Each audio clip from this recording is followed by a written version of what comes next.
Well, welcome to another edition of The Plate Meeting. It's Tmac here. It's also a Teachable Moment segment, and we'd like to thank our sponsor.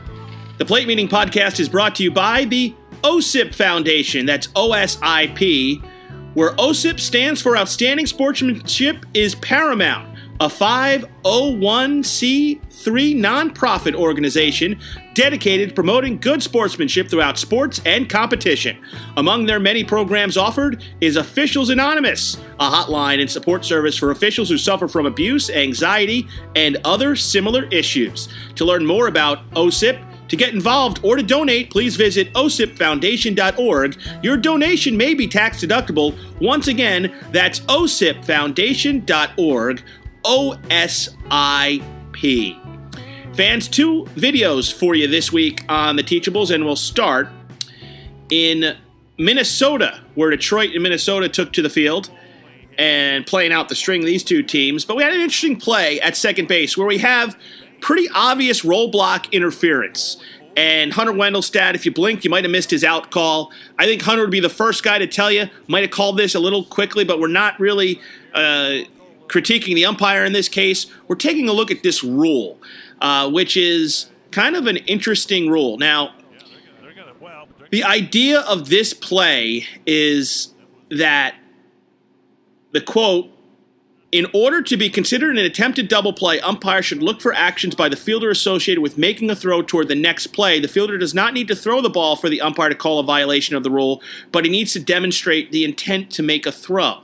Well, it's pretty clear that this fielder doesn't demonstrate the intent to make a throw, but this is pretty obvious interference, and I think it needs to be called. We go to the headsets here, and what we get out in New York is it's not reviewable. Because there was no throw and no intent to make a throw. And we kind of get a look at Hunter talking to New York, and Larry Vanover just seems exasperated at the whole process and not sure what of all the video that we'll clip and put on the website. But this is a problem. It's a problem Major League Baseball has, that replay is kind of messed up in certain areas and the rules are not always fair. This is not sportsmanship and fair play. This is a roll block. He rolls into him, hits his leg, and it looks to me, if I was to guess, that the fielder holds the ball because maybe he gets contacted before he has the ability to make a throw. So because he's contacted, he holds on to the ball. He don't want the ball to be thrown away, and to put a runner, to possibly score a runner, because remember, this play started with runners on first and second. So he's not going to make a throw when the contact occurs. This is not common sense and fair play. This is a loophole to a rule, and Major League Baseball needs to fix this. Otherwise, you're hanging out these fielders to dry. And it's rare that we see the umpires with the headsets on have a conversation during the review. But Major League Baseball needs to fix replay, and that is part of the second half of our podcast this week. You know, we had talked a couple of years ago about let's fix replay. And we did a Teachable segment on it.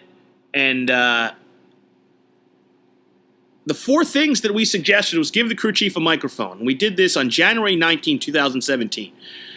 And that hasn't happened. Manager gets two challenges, and the challenge must be immediate. And guys, 5 seconds. You know, the purpose of these challenges is to fix the immediate error and the obvious error. And, you know, we have in a lot of cases and charting these replays that take 25, 30, 35 seconds before there's a signal from the dugout. That's just too long.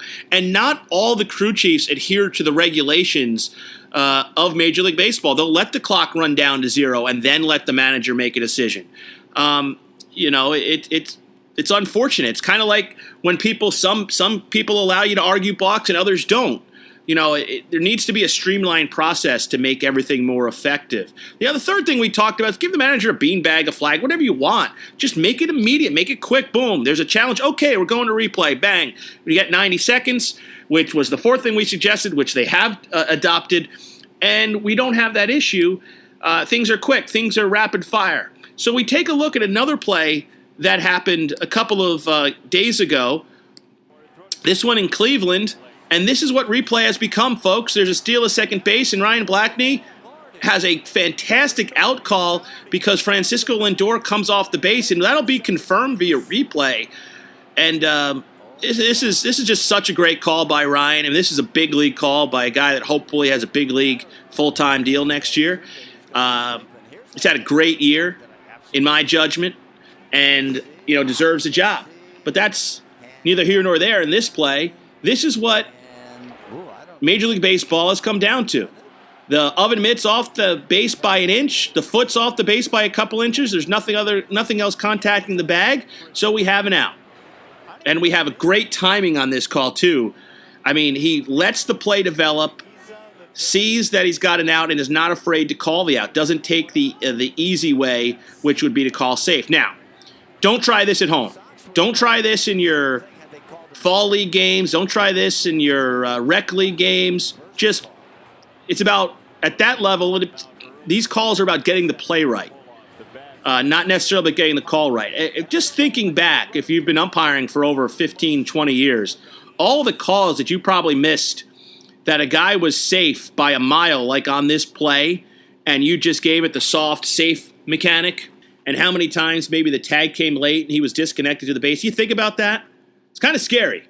But we know that, we're not perfect out there, and we've had this call, but this is not replay. And if this play was reversed, and let's say Ryan calls him safe here, if the challenge wasn't immediate, it shouldn't be allowed. We shouldn't be allowed to watch a play 5, 6, 7 times, find the right angle, and then go, oh, his hand was off the base by an inch. Let's challenge. It's just my opinion. If you agree, that's fantastic. If you disagree, tell me so in the comment section. We'll interact. We'll have a discussion. And thank you so much for your continued support of the Teachables. And because you liked last week's audio, we're going to keep doing it a couple more times. And stay tuned for the offseason. We'll do some retro Teachables, which are going to be a lot of fun, where we take plays from the 70s and 80s, maybe even earlier than that, and put a kind of a spin on it in today's day and age. So until next time, thanks so much for listening or watching, and happy umpiring, everyone.